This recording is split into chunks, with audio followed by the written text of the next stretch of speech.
শুধু বাহারিন নয়, পশ্চিম এশিয়ার বিভিন্ন দেশে এভাবেই আটকে পড়েছেন ভারতীয়রা এবং উদ্ভূত এই পরিস্থিতি নিয়ে এবার এক্স স্যান্ডেলে পোস্ট করেছেন প্রধানমন্ত্রী নরেন্দ্র মোদী এবং এক্স স্যান্ডেল এই পোস্টে তিনি লিখেছেন যে পশ্চিম এশিয়ার বর্তমান পরিস্থিতি আমাদের জন্য গভীর উদ্বেগের বিষয়।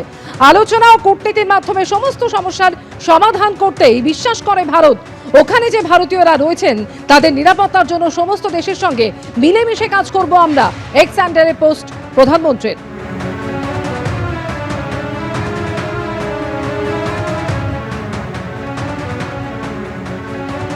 हमेशा ये मत रहा है कि जो भी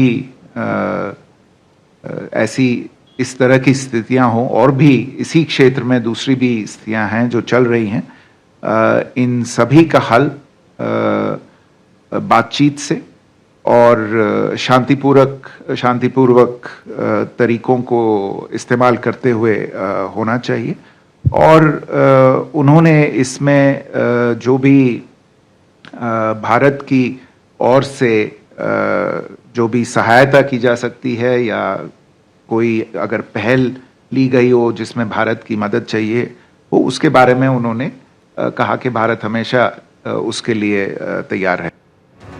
উত্তপ্ত পশ্চিম এশিয়া, সরাসরি প্রভাব ভারতীয় শেয়ার বাজারে।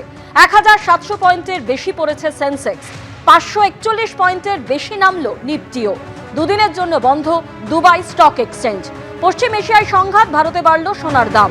24 ক্যারেট সোনার দাম গতকালের তুলনায় প্রতি 10 গ্রামে বাড়ল 5,405 টাকা, আর অন্যদিকে প্রতি কেজিতে রূপোর দাম বাড়ল 18,500 টাকার বেশি।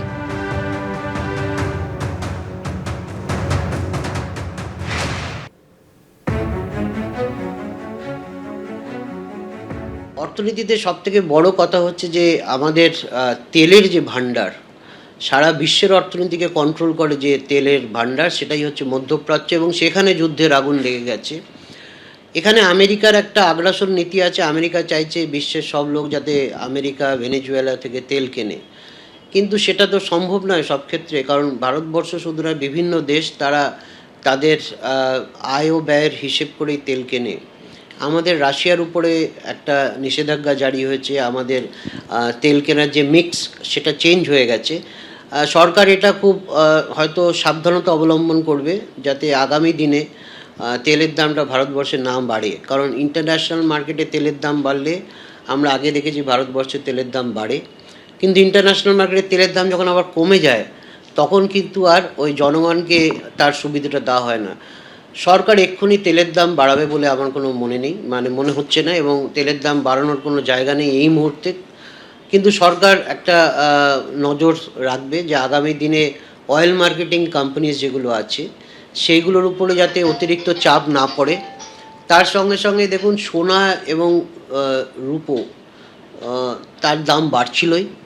আমরা মাঝে একটুখানি দেখেছিলাম যে দাম কমছে, কিন্তু যুদ্ধ যখন আবার শুরু হলো সোনার দাম একটা লাগাম ছাড়া জায়গাতে পৌঁছে যাবে। তার একটাই কারণ, যখনই যুদ্ধ হয় সব দেশ তারা আবার নতুন করে সোনা কেনার চেষ্টা করে, সোনার দামটা বাড়তে থাকে এবং ইন্টারন্যাশনাল মার্কেটে সোনার দাম বাড়ছে, ভারতবর্ষও সোনা কিনছে। এবিপি আনন্দ এগিয়ে থাকে, এগিয়ে রাখে।